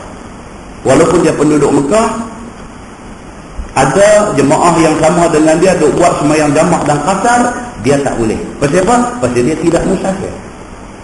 Pasal apa? Pasal dia tidak cukup syarat untuk buat jamaah dan qasar. Dia kena buat sembahyang cukup. Pasal dia penduduk Mekah, dia orang Arafah, dia orang Mina, dia orang Muzdalifah. dia orang kawasan sekitar yang nak pergi ke tempat ibadat haji, ke tempat ritual haji itu tidak cukup 2 marhalah, maka dia tidak boleh buat sembahyang jamak dan qasar. Dan begitulah juga dengan penduduk Arafah dan penduduk Mina, maka tiada boleh qasar ia ketika mengerjakan haji. Dan begitu juga orang yang tinggal hampir dengan Makkah daripada mereka yang tiada ada musafirnya ke Arafah, daripada barang yang mengqasarkan padanya akan sembahyangnya itu. Orang yang duduk kawasan yang tidak cukup 2 marhalah. Tapi kalau hak cukup boleh. Contohnya orang yang main jalan darat, orang Mesir, dia pun main jalan darat, main ngambah. Orang Mesir main buat haji, dia pun main ngambah. Muasasah ni tahan daripada satu tempat, suruh parking apa semua, main, dia pun main jalan darat. Bahkan sampai ke Jordan pun sebahagian main jalan darat, nak main ke Mekah ni. Mereka ni semua entitled, layak untuk buat jamak qasar, pasal mereka lebih daripada 2 marhalah. Begitu. Baik, masalah dia kata qasar kerana jauh perjalanan dan dalilnya. Yang ni kita tak payah baca lah, yang ni dia ulangan. Kita tengok tajuk baru. Bab fi taqsiril salah, iaitu bab yang datang pada menyatakan mengqasarkan sembahyang fardu. Ketahuilah saudaraku, bagi orang yang musafir yang harus dia qasar sembahyang, bolehkah dia qasarkan sembahyang itu lagi apabila ia berhenti singgah pada satu tempat? Ini pula cerita. Dia nak pergi Kuala Lumpur, tapi perjalanan dia nak pergi itu, dia ada nak singgah-singgah di tempat-tempat itu. Kita tengok apa dia nak cerita. Maka pada masalah ini ada khilaf ulama padanya, dan boleh lihat pada masalah yang akan datang. Dan di sini boleh dengar hadis yang dikeluarkan oleh Imam At-Tirmizi. Kata dia, an Anas bin Malik radhiyallahu anhu qala kharaja an-nabi sallallahu alaihi wasallam min al-Madinah ila Makkah fa shalla rak'atain. Itu hadis dia. Diriwayatkan kepada Anas bin Malik radhiyallahu anhu, katanya telah keluar Nabi sallallahu alaihi wasallam daripada Madinah nak pergi ke Mekah kerana musafir nak buat haji bersama dengan sahabat-sahabat dia. Maka sembahyang Nabi 2 rakaat sepanjang perjalanan ini. Nabi Madinah nak naik ke Mekah. Kalau hari ini kita naik bas pun 5 jam. Zaman tu Nabi naik unta. Maka sepanjang perjalanan daripada Mekah nak naik ke Madinah, daripada Madinah nak naik ke Mekah untuk buat haji, sepanjang perjalanan itu hadis ni kata Nabi buat sembahyang qasar 2 rakaat. Apabila didengar oleh satu daripada murid Anas yang bernama Yahya ibnu Ishaq, akan kata Anas itu, ni Anas bin Malik cerita benda ni. Dia kata, aku buat haji sama dengan Nabi dalam perjalanan tu Nabi buat sembahyang qasar 2 rakaat. Bila dia cerita dekat anak murid dia, Anas bin Malik cerita dekat anak murid dia tanya dia. Maka ia pun bertanya kepada Anas. Anak murid Anas ni, kalau tuan-tuan bacalah hadis, dia ada seorang hak paling popular dan paling dipercayai oleh Anas bin Malik. Nama dia Thabit Al-Bunani. Dia boleh tengok, dia ni daripada kalangan tabi'in, dia bukan sahabat, dia tabi'in. Thabit Al-Bunani nama dia. So Anas ni waktu dia nak mati, dia pesan dekat Thabit ni, Thabit Al-Bunani, dia pesan. Pasal dia tu simpan rambut Nabi. Dan kita dah baca dah cerita itu, Nabi bila nak sembahyang Zuhur selalu pergi rumah mak dia, rumah Ummu Sulaim, tidur. Bila berpeluh, mak dia duk kau peluh Nabi itu, ambil simpan dalam botol. Rambut Nabi yang jatuh gugur, mak Anas bin Malik ni kutip simpan. Apabila Nabi dah wafat, Anas ni dia muda lagi, dia mati umur 103 tahun baru mati. Rambut Nabi dia tu simpan, dia orang duk main minta satu sampai last tinggal selai ke dia. Orang minta tak bagi lah. Dia kata, aku habis dah kenangan aku dengan Nabi ni, tinggal selai rambut dia ada. Ni Thabit Al-Bunani, anak murid Anas. Dan dia pesan, Anas pesan dekat Thabit Al-Bunani ni, dia kata apa? Dia kata, kalau aku mati, rambut Nabi hak selai ni letak bawah lidah aku, tepuni aku sekali. Dia suruh benda tu. Tidak ada objection di kalangan semua ulama atas pesanan Anas bin Malik kepada anak murid dia Thabit Al-Bunani. Pasal apa? Pasal sepakat semua ulama, semua mazhab, kata Nabi ini ujung rambut sampai ujung kaki penuh keberkatan. So, pesanan dia tu walaupun nampak pelik, tak ada satu ulama objek apa yang dipesan oleh Anas bin Malik itu. Dan apabila dia mati, betul, rambut Nabi yang selai dia simpan tu diletak bawah lidah dia dan dipenuhikan dia dengan rambut Nabi yang mulia itu. Ingat kita jumpa ni bukan Sabit Al-Bunani. Ini satu murid lain, nama dia Yahya ibnu Ishaq. Dia tanya kepada Anas bin Malik. Qala Yahya ibnu Ishaq, qultu li Anas, kam aqama Rasulullah sallallahu alaihi wasallam di Makkah? Kata Yahya bin Ishaq, aku tanya kepada Anas bin Malik, ya Anas, berapa lama Nabi sallallahu alaihi wasallam singgah di Makkah pada masa Nabi buat haji itu? Nabi duduk di Madinah. Nabi buat haji di Mekah. Nabi mai daripada Madinah ke Mekah untuk buat haji itu. Di Mekah Nabi duduk berapa hari? Itu ditanya. Qala, jawab Anas, 10. Iaitu Nabi duduk di Mekah masa buat haji itu 10 hari. Dia kata 10 hari.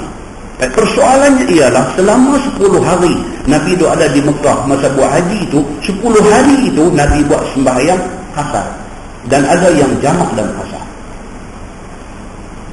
Hadis inilah timbul perbezaan pendapat di kalangan ulama yang tabung haji pun bincang, mula kata boleh, tak kata tak boleh, tak kata boleh, apa semua ni. Pasal apa? Pasal benda ni menjadi khilaf di kalangan ulama-ulama besar. Bukan ulama kecil, ulama besar pun dah khilaf tentang benda ni. Pasal apa? Nabi daripada Madinah mai ke Mekah buat haji, Nabi duduk di Mekah 10 hari. Sepanjang 10 hari Nabi buat sama ada sembahyang qasar tidak jamak ataupun sembahyang jamak dan qasar. Macam mana tu 10 hari boleh buat jamak dan qasar? Itu persoalannya. So, kita difahamkan dalam mazhab Syafi'i, jamak qasar ni entitled setakat 3 hari. Bila dia pergi 4 hari dah tak boleh lah. Nabi duduk 10 hari masa buat haji. Macam mana Nabi buat jamak dan qasar dalam tempoh 10 hari itu?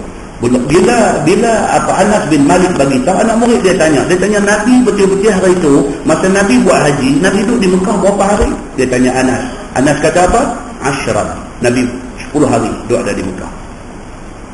Masalah dia kata bermungkin Nabi sallallahu alaihi wasallam 10 hari di Mekah. Bagaimana tafsirnya? Tafsir maksudnya detail dia. Macam mana detail dia? 10 hari itu macam mana? Di mana Nabi duduk? 10 hari itu duduk di hotel Safwah saja. Kalau tak ada lagi, Safwah tak ada lagi. 10 hari itu Nabi duduk di mana? Duduk tempat saja kan? Atau macam mana? Maka tafsirnya begini, dia kata. Iaitu pada hari yang keempat daripada bulan Zulhijjah, Nabi SAW masuk Makkah. Ini dia main detail dia. Nabi daripada Madinah okey, 4 hari bulan Zulhijjah Nabi masuk Makkah. Haji start awal bulan 8. Kita mazhab Syafi'i ke 9. Start di Arafah. Okey, bagi mazhab Hambali dan orang yang berpegang kuat kepada sunnah, dia kira haji start 8.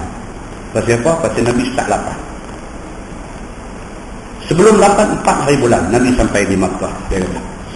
Maka bermukim Nabi SAW pada hari yang ke-5, ke-6 dan ke-7 di Makkah. Berapa hari? 3 hari. 3 hari lebih lagi daripada hari yang Imam Syafi'i kata tak boleh tu. Dah lagi 3 hari memang boleh lagi. Okey. Kemudian keluar Nabi SAW daripada Makkah pada hari yang ke-8. Nabi keluar daripada Makkah, Nabi pergi ke mana? Pergi ke Mina. So Mekah dengan Mina dia kira tarikh lain. Dia dah pergi kawasan lain dah. Maknanya Nabi tidak duduk di satu tempat lebih daripada 3 hari. Dan inilah calculation ataupun perkiraan yang diterima pakai oleh Imam Asy-Syafi'i. That's why kita kata imam mazhab ni tuan-tuan, jangan kita condemn satu, sokong satu, tak boleh. Sebab masing-masing hujah. Begitu. So hari yang ke-8 Nabi keluar daripada Makkah pergi ke satu tempat yang bernama Mina, dia kata. Kalau pergi di sana, Arab dia panggil apa? Muna, dia panggil Muna. Dan kita ni duduk nak tahan kereta, nak pergi ke Mina, main satu duduk Allah Muna, aku tak pergi Muna, aku nak pergi Mina, tunggulah kamu. Dia panggil Muna. Lepas itu dah pergi dah di Mina apa semua pun, kita nak balik. Kita dah duduk lebih daripada separuh malam, pukul 1 ke 2 pagi, kita nak balik main tidur di Mekah. Duduk tunggu kereta bas duduk lalu, duduk tahan nak pergi Mekah. Tak berhenti, dia kata haram tak boleh naik pula. Tunggulah kita. Haram tu maksud dia apa? Mekah lah. Mekah dia panggil Al-Haram. Kalau kita pergi sampai hari ni pun signboard semua tulis Al-Haram. Al-Haram tu Mekah. Kita yang buta arah tak siapa ni main duk nak naik, baru duk nak naik, dia kata haram tak boleh naik pula, haram balik, nak tunggu baik halal memang tak ada kan.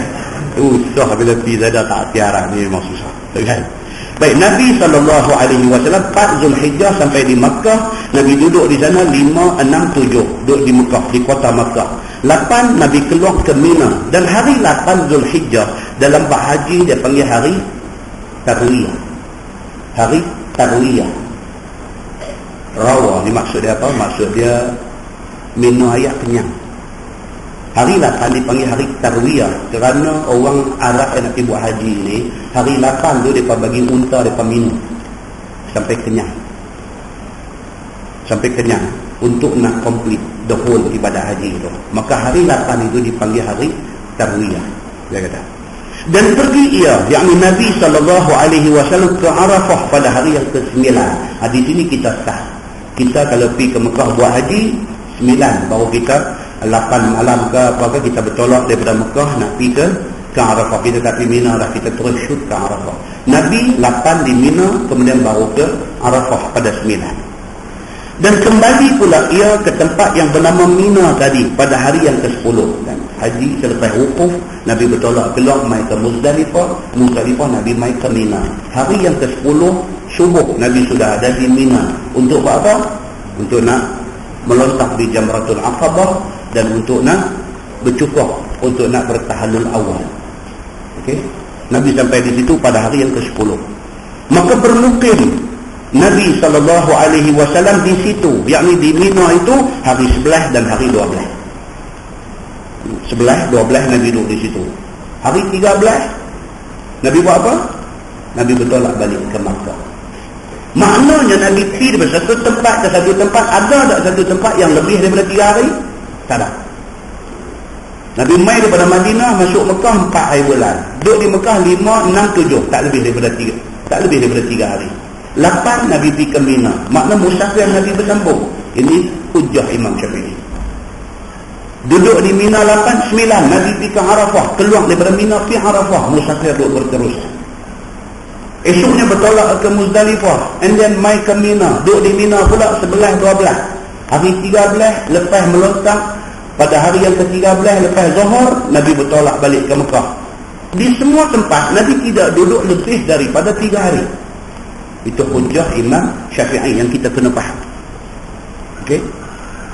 Balik Nabi SAW hari ke-13 ke Mekah dan keluar Nabi, kembali Nabi musafir ke Madinah dan Nabi terus balik ke Madinah.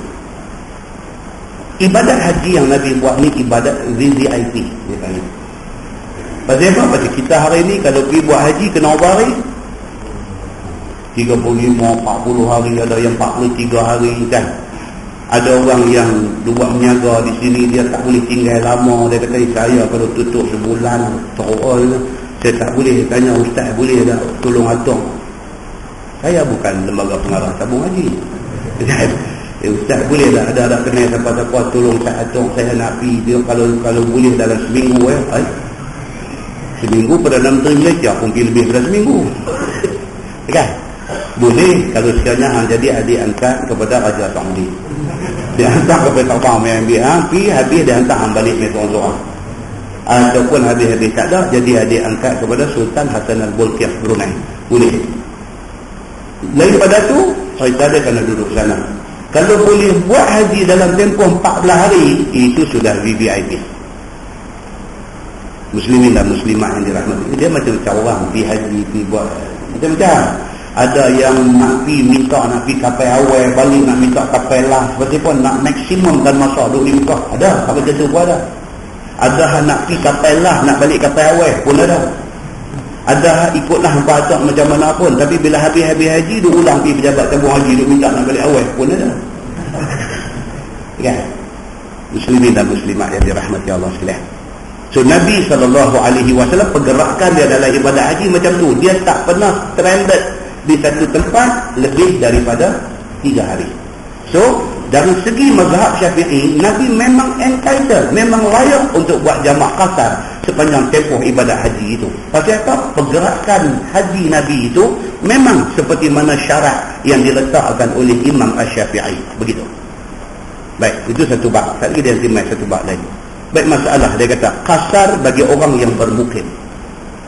Saya beritahu dalam kuliah lepas, kita kena faham betul-betul definisi 3 ni. Apa dia? Yang pertama, mustautin. Yang kedua, mukim. Dan yang ketiga, musafir. Definisi 3-3 ni dari segi fiqh. Dia kata apa? Yang kata mustautin tu apa?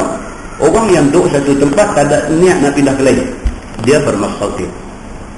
Yang kata mukim ni apa dia? Orang yang duduk di satu tempat lebih daripada 3 hari, tapi hati ada duk ingat satu hari nak balik kampung sendiri, dia bermukim di situ walaupun duduk 30 tahun. Di sisi definisi fiqh, dia orang yang bermukim. Dan ada satu lagi musafir. Musafir ni apa dia? Orang yang dalam perjalanan yang diharuskan oleh syarak, dan dia tidak duduk di satu tempat lebih daripada 3 hari.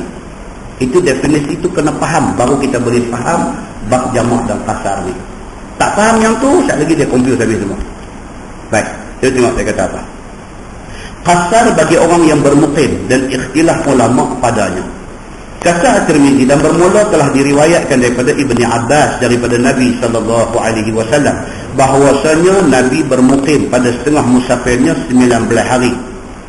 Sembahyang Nabi dalam tempoh 19 hari itu 2 rakaat qasar pada sekaliannya. Dia start namanya dah khilaf ni. Sebab ada hadis menceritakan Nabi biasa pergi duduk transit di satu tempat 19 hari. Dan dalam tempoh 19 hari itu Nabi buat sembahyang qasar. Itu kata Ibnu Abbas dalam satu riwayat. Dan kata Ibnu Abbas juga, dia kata pada takwil ini riwayat, maka kami apabila bermukim kami kemudian daripada telah dapat Nabi SAW barang yang antara awal hari dan antara 19 hari itu, maka sembahyang kami 2 rakaat qasar. Abdullah bin Abbas dia kata apa? Oleh kerana kami tengok Nabi macam tu, Nabi duduk di satu tempat 19 hari, 19 hari itu Nabi buat sembahyang qasar, maka kami buat macam Nabi buat. Tempoh musafir kami ialah 19 hari. Itu satu pendapat. Okey. Dan itu juga bersandar kepada hadis. Itu satu. Dan selepas daripada 19 hari itu, maka kami tamamkan sembahyang kami. Hari yang ke-20 barulah kami sembahyang lengkap. 4 rakaat buat 4, tak potong dah, 4 jadi 2. Begitu. Kerana tidak ada dalil hendak qasar sembahyang kalau duduk lebih daripada 19 hari. Itu yang dihujahkan oleh siapa? Ibnu Abbas. Satu. Diriwayatkan daripada Ali bin Abi Talib karramallahu wajhah bahawasanya berkata Sayyidina Ali, bahawa siapa bermukim ia 10 hari, nescaya tamankan dia akan sembahyangnya. Ali bagi cakap 9 hari aja. Siapa duduk sampai 10 hari, hari ke-10 tak boleh dah buat jamak qasar. Itu pendapat yang dipegang oleh siapa? Sayyidina Ali. Hak tadi siapa dia? Ibnu Abbas. Ini bukan komen-komen orang. Ibnu Abbas sahabat kanan Nabi. Ali lagi sakan dia ni. Tapi dua-dua mempunyai pendapat yang berbeza tentang bilangan hari dibolehkan untuk jamak dan qasar. Dan diriwayatkan daripada Ibnu Umar radhiyallahu anhuma berkata, ia barang siapa bermukim ia 15 hari, nescaya mentamam dia akan sembahyangnya. Ibnu Umar, anak Sayyidina Umar Al-Khattab, lagi satu orang hebat. Dia bagi cakap apa hari? 14 hari. Bila mai hari ke-15 dah kena sembahyang cukup dah. Setakat 14 hari saja. Dan diriwayatkan daripada Sa'id Al-Musayyib bahawasanya berkata ia apabila bermukim ia nescaya sembahyang ia 4 rakaat. Dan diriwayatkan daripada yang demikian itu oleh Qatadah dan Atha Al-Khurasani. Dan diriwayatkan daripadanya oleh Dawud bin Abi Hind menyalahi yang demikian itu. Dan kata At-Tirmizi, dan telah bersalah-salahan segala ulama kemudian daripada barang yang diriwayatkan itu, semuanya pada qasar bagi orang yang bermukim. Dan ada pun Sufyan Ats-Tsauri dan Ahlul Kufah, maka berjalan mereka itu mewaktukan setakat 15 hari. Ini cerita banyak. Ni bawah tu semua kalau direngkahkan, satu, Ibnu Abbas bagi 19 hari, Ali bagi 9 hari, Ibnu Umar kata 14 hari, Sa'id bin Musayyib kata 3 hari, Sufyan As-Sawri kata 14 hari, Al-Auza'i kata 11 hari, Imam Malik, Imam Syafi'i dan Imam Ahmad bin Hanbal kata 3 hari. Jadi kita tahu kata ini satu benda yang dikhilafkan oleh ulama. Jadi kita tak mau serabut benda ni. Kita kira apa? Imam Syafi'i, Imam Malik dan Imam Ahmad bin Hanbal bagi setakat 3 hari. Kita pegang yang tu sudah, hal lain tu lupakan. Begitu aja. Jadi kalau kita nak pergi ke Kuala Lumpur misalnya, kita nak duduk di sana berapa hari? Kalau niat kita masa nak pergi ni kata nak duduk di Kuala Lumpur 4 hari. Dalam perjalanan nak pergi, kita boleh buat sembahyang jamaah dalam pasar. Sampai aja di destinasi kita, rumah anak kita, di Taman Melawati ke, di mana ke, kita sampai aja terputus musafir kita. Sampai tu tak boleh buat lah. Kalau niat kita lebih daripada 3 hari. Tentu kena ingat. Sebab banyak orang salah faham. Dia tak ikut mazhab mana pun. Dia kira dia sampai di rumah anak dia di Kuala Lumpur, 3 hari hak pertama dia buat sembahyang jamaah kasar. Hari keempat baru dia buat sembahyang tamam. Imam Syafi'i, Imam Malik dan Imam Ahmad bin Hanbal kata apa? Perjalanan nak pergi boleh buat. Sampai aja di destinasi tak boleh lah. Kalau niat kita nak duduk lebih daripada 3 hari. Kalau niat kita nak duduk 3 hari, maka sepanjang 3 hari itu boleh buat jamaah dan pasar. Dia ada lagi masalah yang lebih complicated. Contoh, kita bawa contoh. Kita duduk Kepala Bakat, kita nak pergi Kuala Lumpur. Tapi nak pergi Kuala Lumpur tu, nak singgah Parit Buntang, nak tidur di situ Sat, nak singgah di Taiping, nak tidur di situ Sat, nak singgah di Bukit Beruntung, nak tidur di situ Sat, barulah nak sampai di Kuala Lumpur. Perjalanan kita nak pergi tu. Kalau kita nak pergi tu, sama ada di Parit Buntang atau di Taiping atau Bukit Beruntung, apa semua, kita duduk tidak lebih daripada 3 hari di tiap-tiap satu tempat. Sepanjang masa tu jamaah kasar. Tapi kalau kita bertolak daripada Kepala Batai, kita nak pergi Kuala Lumpur, kita bertolak daripada Kepala Batai sampai di Parit Buntang, memang niat nak duduk Parit Buntang 4 hari. Apa jadi? Masa kita bertolak keluar tu tak boleh, sampai di Parit Buntang pun tak boleh. Musafir kita nak start daripada mana? Daripada Parit Buntang pula ke Kuala Lumpur. Baru kira. Dia tak kira daripada Kepala Batai. Pasal apa? Pasal tempat kita singgah tadi, niat nak duduk lebih daripada 3 hari. Ataupun contoh kedua, rumit sikit lagi. Kita Kepala Batai nak pergi Taiping. Boleh tak Kepala Batai Taiping? Boleh tak buat jamaah kasar? Boleh. Pasal lebih daripada 2 marhalah. Tapi kita nak singgah di Parit Buntang. Nak singgah di Parit Buntang nak duduk 4 hari. Jadi daripada kita keluar ni pergi Parit Buntang, boleh tak jamaah kasar? Tak boleh. Pasal apa? Pasal musafir kita terputus di Parit Buntang. Sekali lagi kita nak sambung pergi Taiping, nak kira daripada Kepala Batai Taiping ke? Daripada Parit Buntang Taiping? Daripada Parit Buntang Taiping. Jadi boleh tak buat jamaah kasar sepanjang perjalanan? Tak boleh. Pasal apa? Pasal tidak cukup 2 marhalah kedua-dua destinasi itu. Kita boleh faham tak? Demikian juga hal yang lebih rumit. Kalau sekiranya kita berubah niat, itu tajuk yang akan datang. Yang itu pun bagi malam ni semua, tak pergi keluar, pakai kasut kawan buat balik. Jadi dia pening. Aku mula tadi faham dah, dia terang lebih lagi. Dia celaru kan. Celaru ni yang pakai kasut orang ni kan. Dia seorang tidak kasut, habis 50 orang tidak kasut. Kan? Jadi cakap tu dulu kita buat sini. Wallahu a'lam. Tuan-tuan, tajuk jamaah kasar ni agak complicated, tapi dengar betul-betul, jangan bersembang, jangan terlena. Kalau kita bersembang, terlepas baik. Lepas itu cari tak jumpa. Ataupun terlena, apa juga, terlepas baik, cari tak jumpa. Dia kena follow every word tu, dengar faham kunci, dengar faham kunci, insyaAllah. Main soalan macam mana pun dia boleh jawab. Dia boleh jawab. Sebab benda ni bukan kita nak jawab ke orang. Abang kita sendiri aja dulu. Abang kita sendiri aja dulu supaya kita tak jadi celaru. Lepas tu insya-Allah dia akan masuk fit tafawwuq fit safar. Cerita dalam musafir, boleh tak boleh kita buat sembahyang sunat. Okey, dan dia akan main hadis-hadis dia itu ni, hadis-hadis cerita Nabi buat ke tak buat.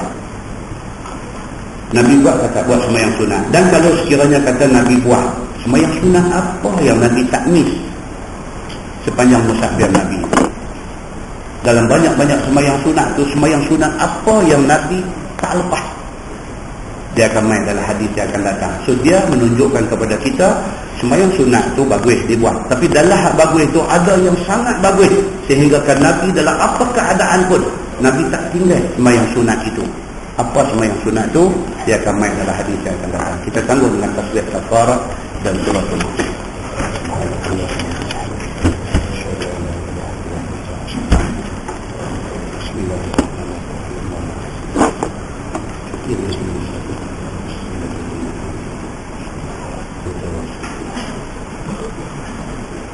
اللهم صل على محمد في الأولين والآخرين وسلم رضي الله تبارك وتعالى عن سادتنا أصحاب سيدنا رسول الله أجمعين. بسم الله الرحمن الرحيم. الحمد لله رب العالمين حمدا يوافي نعمه ويكافئ مزيده. يا ربنا لك الحمد كما ينبغي لجلال وجهك الكريم وعظيم سلطانك. رضينا بالله ربا وبالإسلام دينا وبمحمد نبيا ورسولا. اللهم افتح علينا فتوح العارفين وارزقنا فهم النبيين بجاه خاتم المرسلين. اللهم فقهنا في الدين وعلمنا التأويل واهدنا صراطك المستقيم. اللهم أرنا الحق حقا وارزقنا اتباعه وأرنا الباطل باطلا وارزقنا اجتنابه. اللهم اجعل جمعنا جمعا مرحوما وتفرقنا من بعده تفرقا معصوما. وصلى الله على محمد وعلى آله وصحبه وسلم والحمد لله رب العالمين. السلام عليكم.